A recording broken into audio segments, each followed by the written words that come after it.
уақытымыз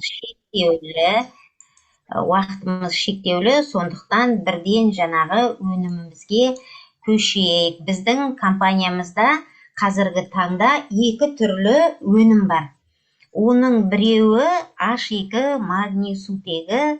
Ол бәріміз осы 4 айдың ішінде осы өнімге кәдімгідей ғашық болдық.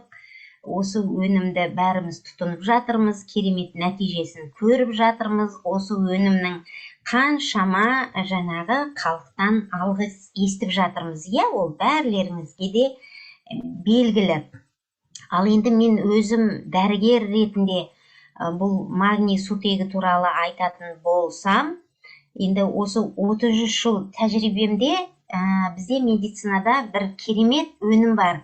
Ол магний сульфат деп аталынады.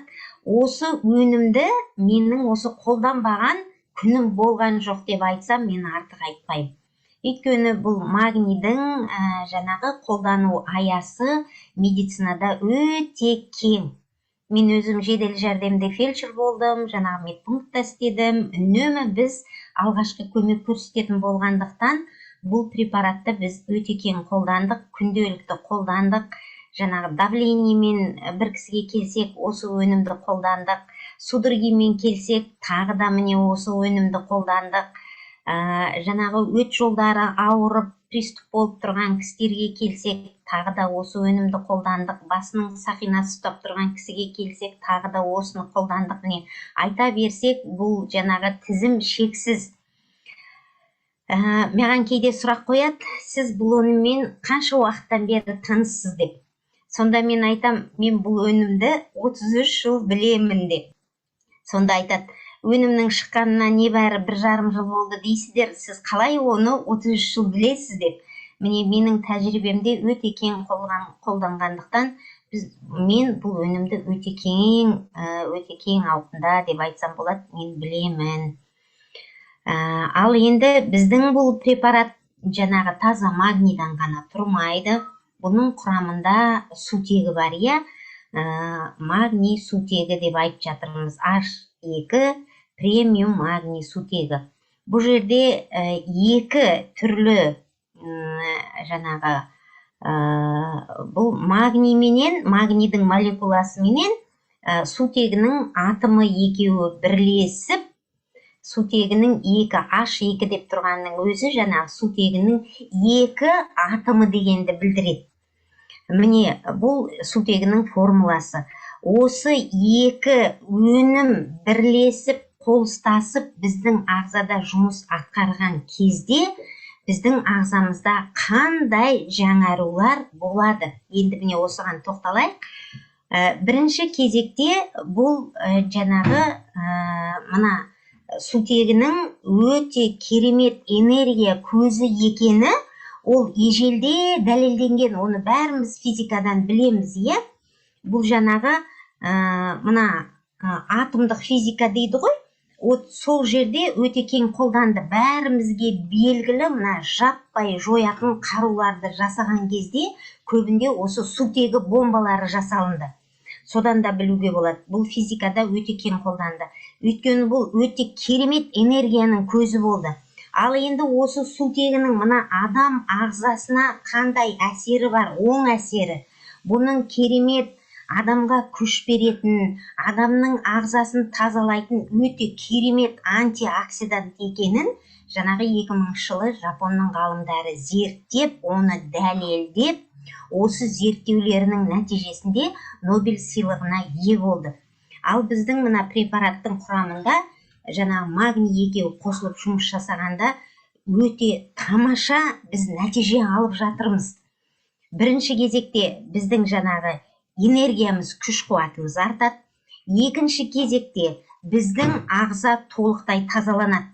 Бұл жерде тазаланғанда тек қана біздің мына асқазан ішек жолдарымыз ғана тазаланбайды, сонымен қатар біздің бүкіл қан тамырларымыз тазалады. Ана 10.000 метр қан тамыры біздің ағзадағы тұрған микрокапиллярға дейін түгел тазаланады. Одардың серпімділігі артады. Орысша айтқанда эластичность дейді. Міне тамырдың бәрі эластичный болады, тазаланады. Сонымен қатар бізде мына қан айналым жүйесі, асқазан ішек жолдары, бұл екеуінен басқа тағы да бір тазалайтын система бар. Ол мына лимфа системасы. Міне осы лимфада бізде өте жақсы тазаланады. Арғара енді келесі қандай бұның жақсы жағы бар. Бұл өнімді қолданғаннан кейін жаңа тамыр ғана тазаланып қоймайды, сонымен қатар бүкіл ағзадағы қан айналым жақсарады. Міне сахарный диабетпен ауыратын адамдардың, жүректері ауыратын, именно мына жүрек қан тамырларының ауруымен ауыратын адамдардың, науқастардың үнемі аяқ қолдары тоңып тұрады. Өйткені ол кісілерде қан айналу процесі бұзылған. Ал мына қандарыңыз тазаланғаннан кейін, тамыр тазаланғаннан кейін, бұл кісілерден қазір естіп жатырмыз, иә, менің аяқ қолым бұрын жылынбайтын еді, қазір аяқ қолым жылына бастады деп. Бұл осы тамырдардың тазалануының нәтижесі. Осы міне қан айналымы жақсарғаннан кейін мына бастағы шуыл, иә, давлениесі бар адамдар бәріміз білеміз. Құлақтарымыз шуылдап, біреуде жел соғып тұрады, біреудің басында су ағып тұрады, сырылдап. Міне осындай бір келеңсіз жағдайлар болады. Осы жағдайлардың бәрінен біз осы міне тамырлардың тазаланып, қан айналымының жақсаруының арқасында құтыламыз. Сонымен қатар бұл магний мен жаңағы сутегі екеуі сіздің әрбір жасушаңызға дейін жетеді. Өйткені бұл өнім өте биодоступный. Орысша айтқанда биодоступный дейді, қазақша айтқанда жаңағы биоөтімді дейді. Әрбір клетканың ішіне кіріп, сол сіздің клеткаңызды ішінен тазалап шығады бұл. Өте керемет антиоксидант. Тағы бір айта кететін жағдай, біздің мысал үшін тыныс алу орталығымыз бар. Сол сияқты біздің әрбір жасушамыздың тыныс алу орталығы бар. Ол тыныс алу орталығын митохондриядар деп айтады, иә. Осы митохондриядар клеткадарда дұрыс қорек болмағанда, клеткадар құрғақ болғанда, оттегі жетіспегенде осы тыныс алу орталықтары бұлыққа түсіп қалады. Осыны, міне, митохондриядарды бұл өнім қайтадан қалпына келтіреді. Сонымен қатар сіздің бүкіл ағзаңызды ылғалдандырады. Егер сіздің тамырыңыз түгел таза болса, асқазан ішек жолдарыңыз таза болса, лимфадарыңыз тазаланып тұрса, клеткаңыздың тыныс алуы жақсарса, клеткаңыздың шөлі қанса, ылғалданып, сіз біртіндеп жаңағы патологиялық процестерден арыла бастайсыз. Тағы да бұл өнімнің тамаша бір жағы, ол мына біздің клеткадарымыздың қайтадан жаңарып жасаруына септігін тигізеді. Ауру клеткадан дүниеге ылғай ауру клетка келеді. Ал жаңағы ылғалданған, оттегіге қаныққан, әбден тазаланып, сауыққан клеткадан дүниеге дені сау клетка келеді. Міне сондықтан жаңағы сіздің ағзаңызда мына клетканың жаңару процесінің арқасында сіздің ағзаңыз біртіндеп жасара бастайды. Біздің әрбір клетканың жадысы бар, орысша айтқанда память дейміз, иә?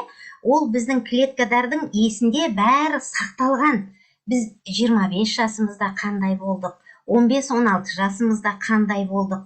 Міне осы өнімді үнемі тұтынған кезде біртіндеп біздің жаңағы жасушаларымыз бізді сол қалыпқа алып келеді.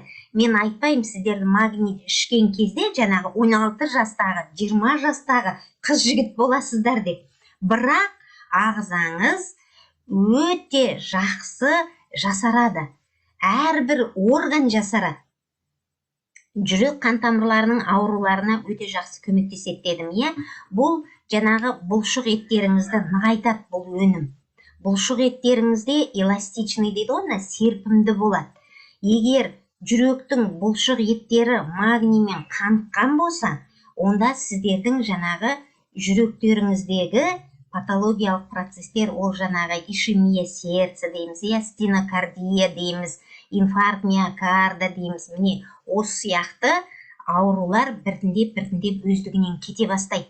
Сіздердің тамырларыңыздың ішінде, бұл жаңа айттық қой, өте керемет антиоксидант деп. Сонымен қатар бұл өнім жаңағы қанды өте жақсы сұйылтады.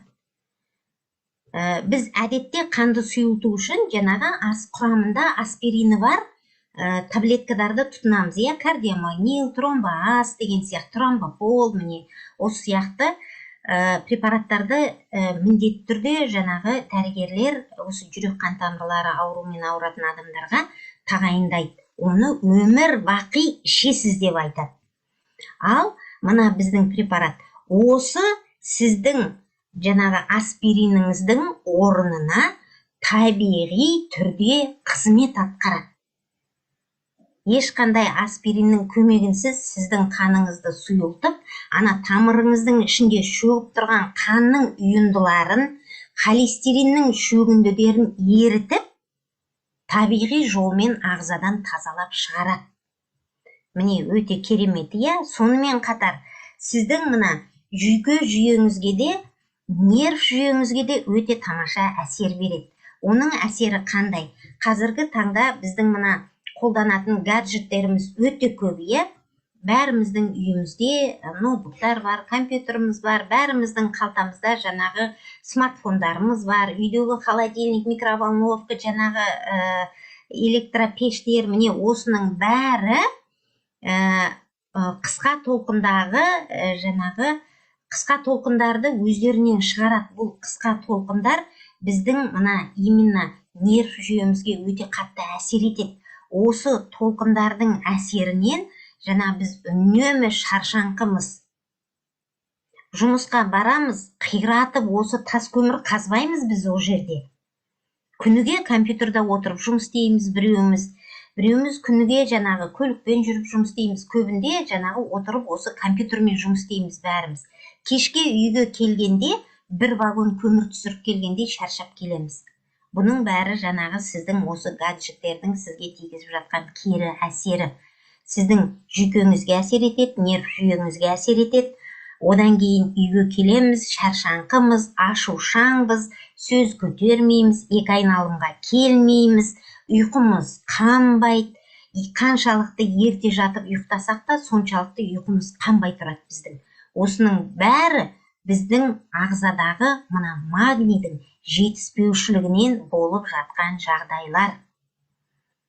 Содан кейін түнде жатқанда мына балтырымыздың бұлшық еттері тартылады, түйіліп қалады, орысша айтқанда судороги икроножных мышц дейді. Міне осыдан оянамыз. Ертеңгісін аяғымыз ауырып жүреді. Бұл да осы магнийдің жетіспеушілігінің жаңағы қарапайым белгісі. Ал біздің осы препаратты ішудің арқасында біз осындай белгілердің бәрінен құтыламыз. Бұл өнім сонымен қатар біздің ағзамызда жаңағы жүріп жатқан зат алмасу процесі бар. Күнделікті зат алмасу процесі жүріп жатады. Ол 24 сағат бойы жүреді. Ол тоқтамайды.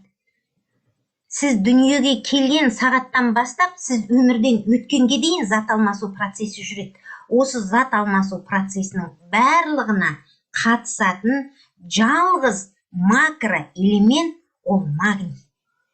Егер сіздің ағзаңызда магний жетіспейтін болса, бүгін сіз шаршаңқы боласыз, ұйқыңыз қанбайды, ертең жаңағы депрессия дейміз ғой, стресс дейміз, міне осындай жағдайға сіз төзімсіз боласыз. Содан кейін бұлшық еттеріңіз тартылады, одан кейін ары қарай тамырларыңызға жаңағы тромб дейді, қан ұйиды, холестериніңіз көтеріледі, ұйқы безіңіздің қызметі бұзылады, одан кейін барып жаңағы қант диабетіне душар боласыз.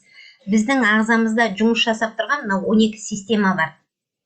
Ол жаңағы бәріміз білеміз, мына ас қорыту системасы, қан айналу жүйесі, мына сүйек, опорно-двигательная система дейді ғой, міне осы.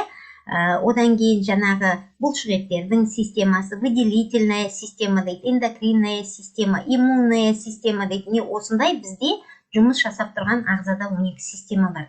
Егер магний жетіспейтін болса, осы 12 система бірінен кейін бірі ақсай бастайды.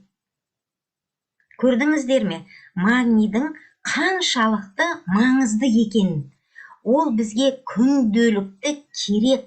Мына нанды біз қалай жейміз, магний да бізге сондай керек. Біз енді күнделікті тамақпен осы магнийдің қажетті мөлшерін алмағандықтан, бізге қазіргі таңда бірден бір қолайлы тұтынуға өте қолайлы, қолжетімді препарат, бұл осы біздің компанияның өнімі H2 магний сутегі. Ал енді бұл магнийді жаңағы тағы қандай жағдайда қолдануға болады? Бұның тағы да бір керемет бір әсері ағзаға тигізетін. Бұл өте мықты антиоксидант. Антиоксидант деген не ол? Біздің ағзамызда жаңағы электрондар бар.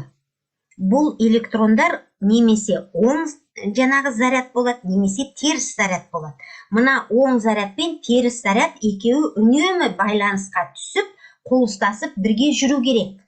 Жаңағы бос радикал деген ол әрбір осы оң немесе теріс заряд өз бетінше өмір сүреді. Ол енді біреумен қосылу керек, жаңағы бір-бірімен байланысқа түскісі келмейді, бейтарап. Ол бараттағы әрбір мына дені сау жасушаның ішіне енеді. Сол жасушаны ішінен бүлдіреді. Ішінен бүлінген жасуша мутацияға ұшырайды. Мутацияға ұшырады деген ол жасуша жаңағы науқастанды деген сөз. Міне осы науқастанған жасушадан ары қарай дүниеге жаңағы науқас жасушадар келе бастайды. Бұл осы онкологияның бірден бір шығу тегі.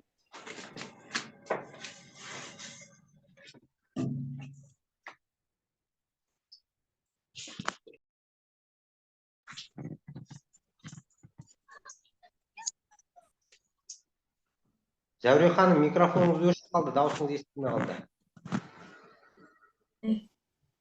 Кешіріңіздер. Егер мына бос радикалдар біздің ағзамыздан табиғи жолмен шығатын болса, ағзамыз таза болса, біздің жаңағы патологиялық процестеріміз біртіндеп ығысып кете бастайды. Бұл сонымен қатар біздің эндокриндік жүйені жаңағы толықтай қайтадан біртіндеп қалпына келтіреді. Қазіргі таңда өте көп кездесетін аурудың түрі, эндокриндік аурулардың түрі ол қант диабеті. Содан кейін мына зоб. Зобта өзі бірнеше түрлі болады. Қант диабеті де ол сахарный диабет дейді, не сахарный диабет дейді, үштік бөлінеді. Олардың енді түрлері бар. Осылардың барлығының қайтадан қалпына келуіне көмектеседі. Ағзамызды жасартады. Сонымен қатар мына терінің, шаштың, тырнақтың жай күйін жақсартады. Содан кейін мына операциядан кейін, инфаркттан кейін, инсульттан кейін мына оңалту кезеңі дейміз ғой, период реабилитация дейді. Осы кезде де өте жақсы, тамаша көмек болады. Өйткені бұл өнім жаңағы тіндердің қайтадан қалпына келуіне, жақсаруына септігін тигізеді, регенерация клеток дейміз.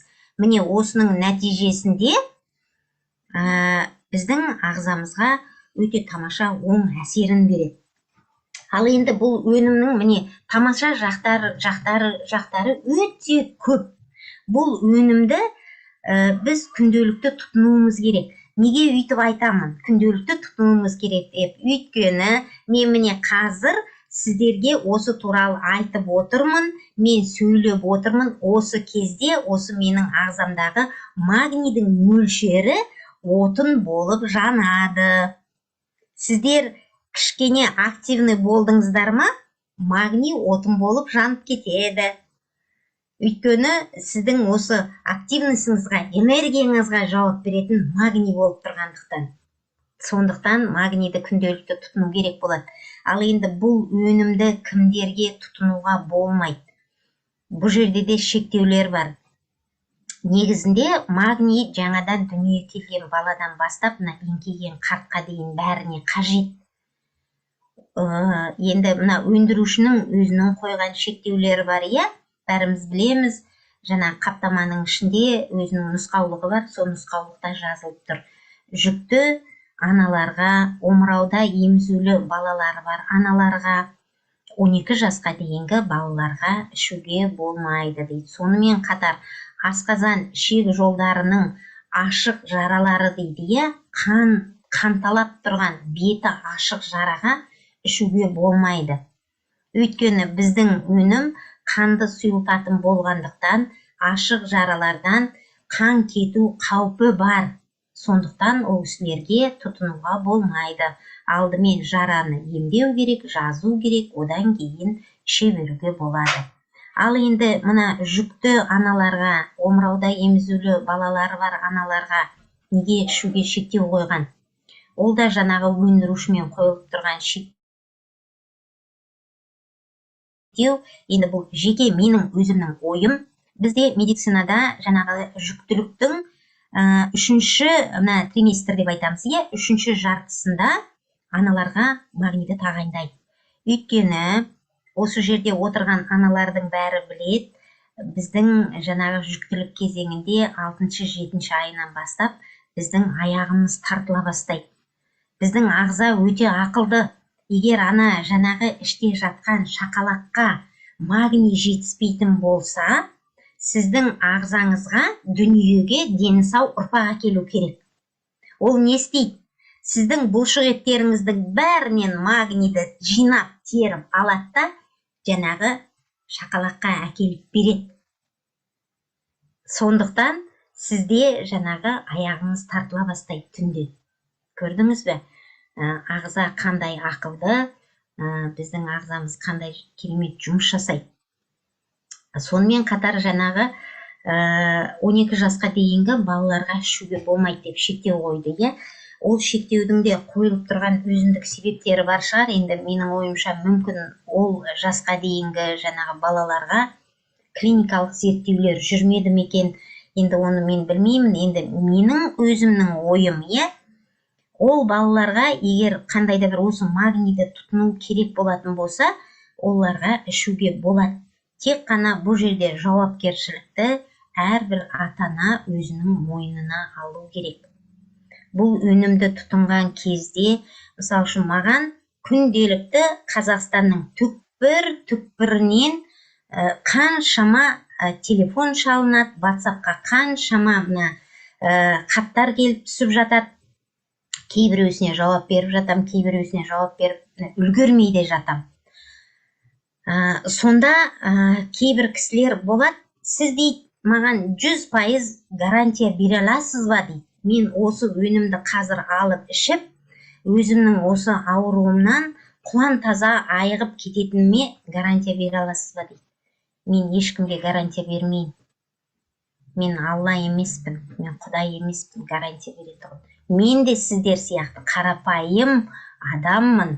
Тек қана жаңағы менің білімім кішкене өзгеше, сіздердікі өзгеше. Міне бәр біздің айырмашылығымыз осында ғана, білімде ғана тұр. Алдыменен Аллаға сеніңіздер, одан кейін өздеріңізге сеніңіздер. Сенім бар жерде бәрі болады, бәрі жақсы болады. Міне сондықтан құрметті серіктестер, бүгін осы зумда отырған жаңағы тыңдармандар, барлықтарыңызға айтатыным, бірінші кезекте өздеріңізге сеніңіздер. Сол кезде бәрі болады. Қазақта тамаша мақал бар, сеніп ішсең дейді, қара суда ем болады дейді. Не көрдіңіздер ме? Жаңағы қазіргі таңда өте көп біздің мына балалардың арасында кезігетін бір келеңсіз жағдай деп те айтсам болады, қазіргі ғасырдың індеті деп айтсам да болады, аутизм деген диагноз қаптап кетті, өте көп.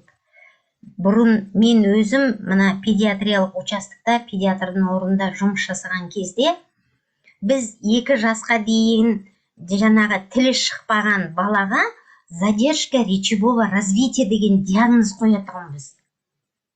Ал қазір сол диагноз 5 жастағы балаға қойылатын болды. Бұл өте өкінішті жағдай. Біздің балаларымыздың қазір тілдері өте кеш шығады, өте баяу шығады. Бұл неліктен? Бұл да осы магнийдің жетіспеуінен. Жанағы магний ағзада жетіспегенде бізде кальций сіңірілмейді. Біздің мына клеткамыздың сыртқы қабаты мембрана дейді. Осы мембрана холестериннен тұрады екен. Ал ол холестерин жақсы түзіліп, клетканың сыртқы қабаты өте мықты, жанағы эластичный, мына витаминдерді, клетка қажетті қоректі заттарды өте жақсы өткізгіш болу үшін оған кальций керек екен. Ал ағзаңызда магний жетіспесе, ол кальций мүлдем сіңірілмейді екен. Жана бір қазіргі кезде бір өте тамаша ұғым бар, нейронные связки деген. Осы міне аутист баладарда жанағы тілдері баяу шығып жатқанына психикалық тежелістер болып тұрған баладарда, задержка болып тұрған баладардың осы мына нейрондары, мына менің мына саусақтарым міне, қандай болса, мына нейронды сіздерде солай елестетіңіздер. Мына жақтан жанағы импульсті берет, мына жақтан импульсті қабылдай алмайды, екеуі бір-бірімен байланысқа түсе алмайды.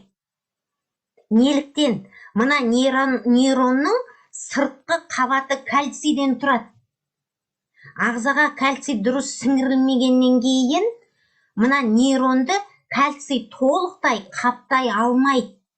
Мына оголенный проводты елестетіңіздерші, бір жері жабық, бір жері ашық, ашық жеріне тиіп кетсең, замыкать етеді, бүкіл свет сөніп қалады, Міне, нейрондарда сол сияқты. Бір жері ашық, бір жері қапталған, сондықтан одар импульсті дұрыс бере алмайды, берілген импульсті дұрыс қабылдай алмайды. Жанағы мына Паркинсона, Альцгеймер, осы аутизм, содан кейін эпилепсия, шизофрения, міне көптеген осындай аурулардың шығуының бірден бір себебі осы нейрондардың сыртының жалаңаш болуы. Ал біздің препараттың көмегімен осы нейрондардың сыртындағы сыртқы қабаты мықты болады.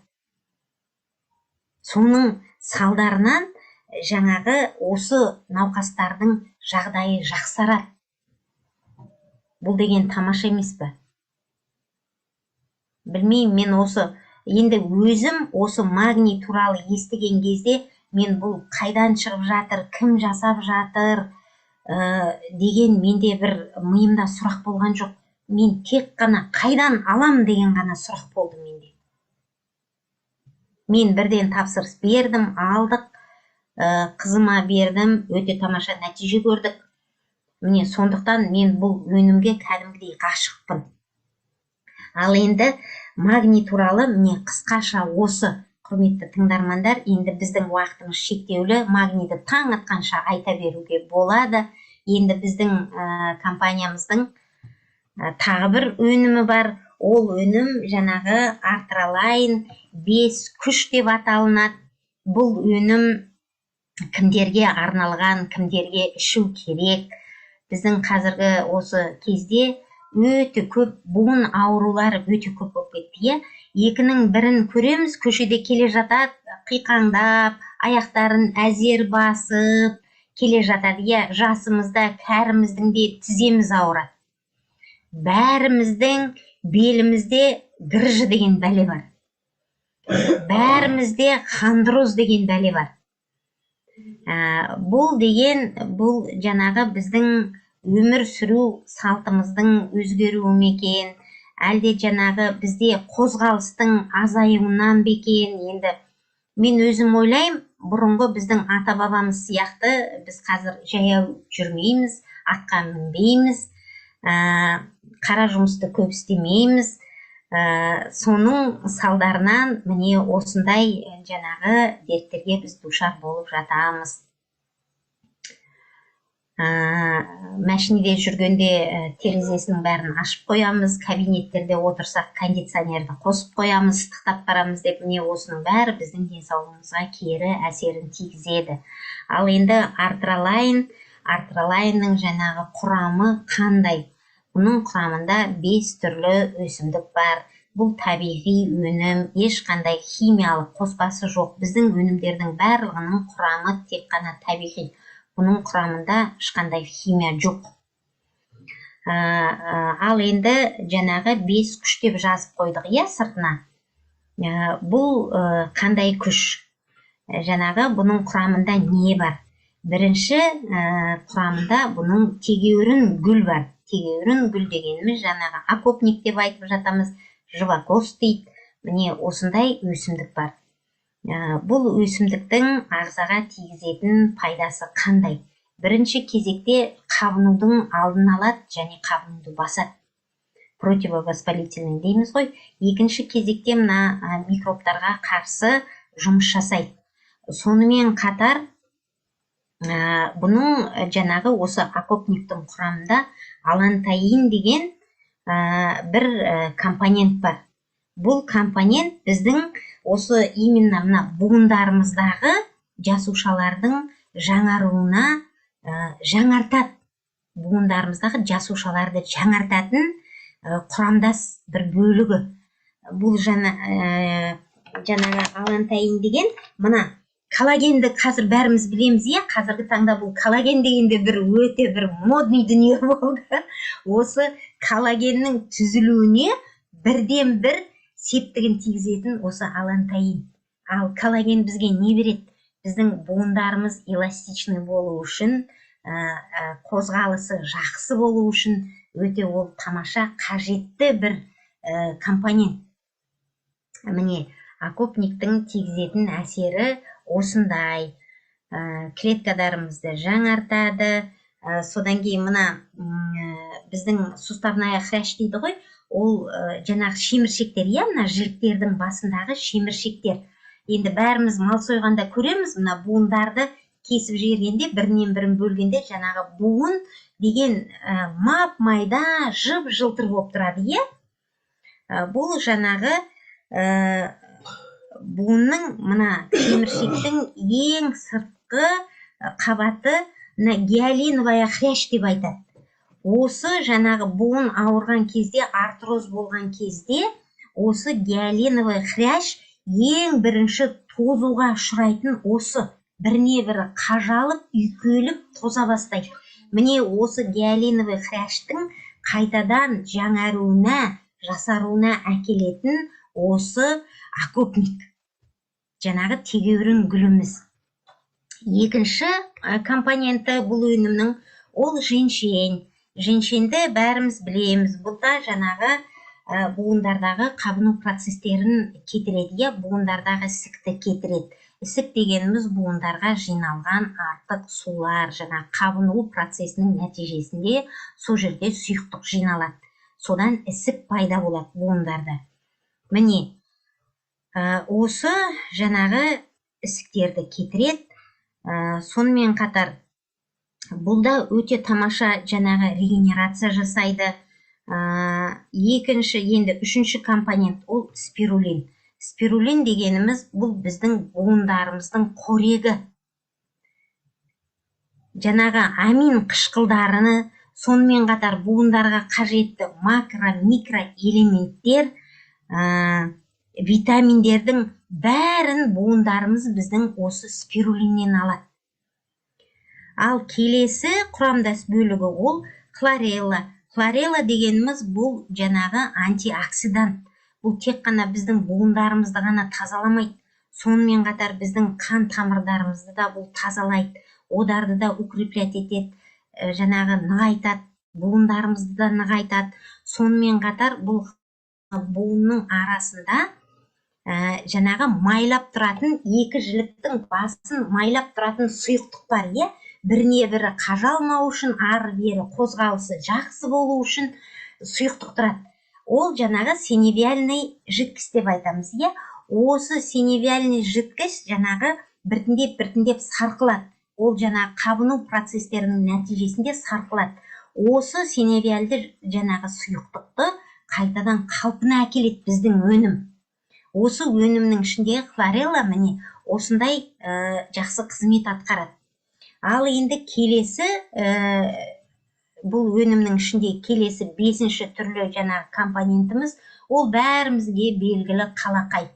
Қалақай да жаңағы қабыну процестерінің алдын алады және оларды емдейді. Сонымен қатар мына суставтарды, буындарды нығайтады. Содан кейін мына буындардағы ауырсыну синдром дейміз ғой, міне осы ауырсынудардың басады, обезболивать етеді орысша айтқанда. Сонымен қатар біздің өнімнің жаңа құрамындағы мына спирулина, хлорелла болғандықтан бұл өнім біздің бауырымыздың жұмысының, қызметінің жақсаруына да өте жақсы әсерін тигізеді. Бауырымызды да тазалайды. Бұл өнімнің жаңағы өте бір керемет жақсы әсері міне осындай. Жаңағы бұл өнімді қолданған кезде сіздердің буындарыңыздағы жиналып тұрған тұздар ериді. Тұздар ериді, және бұл табиғи жолмен ағзадан шығады. Бұл тұздарды ерітетін мына женьшеннің құрамында сапонин деген бір өте жаңа күрделі бір элемент бар. Осы сапонин сіздердегі жаңағы буындарға жиналатын тұздарды ерітіп табиғи жолмен ағзадан шығарады. Көрдіңіздер ме? Құрамында 5 түрлі ғана шөбі бар, бірақ ағзаға тигізетін әсері қандай керемет, е? Қазір буыны ауырмайтын адам жоқ. Бәріміздің буынымыз ауырады. Бәрінің, біреуінің белі ауырады, біреуінің мойын омыртқасы ауырады, біреуінің жаңағы тізесі ауырады. Міне, көрдіңіздер ме? Қазір халықтың арасында артрит, артроз, остеохондроз деген диагноздар өте көп. Сонымен қатар қазіргі таңда мына остеопороз деген диагноз бар. Ол да кең таралып кетті. Остеопорозға ұшыраған адамдардың сүйектері морт келеді. Олардың сүйектері мүжіліп, үгітіліп, мына жіліктерінің басы, сүйектері кез келген жағдайда тіпті құламаса да сынып қалады. Біздің мына костный ткань дейді ғой. Осы костный ткань, мына губканы бәрдеріңіз білесіздер ғой, е? Ұсақ-ұсақ жаңағы тесіктері бар. Біздің мына костный ткань тура осы губка сияқты. Остеопороз деген осы мына ұсақ-ұсақ жаңағы тесіктер, көздері кальций жетіспегендіктен үлкейіп кетеді. Тесіктері үлкен болғаннан кейін ол сүйек морт келеді. Үгілуге өте қолайлы болып кетеді. Ал біздің мына өнімдер, біздің осы мына тамаша екі өнімнің арқасында біз бүкіл денсаулығымызды қайтадан қалпына келтіре аламыз, жақсарта аламыз, ағзамызды жасарта аламыз. Сондықтан құрметті тыңдарман, құрметті серіктестер, бұл өнім туралы аузымыз жабылмай айтуымыз керек.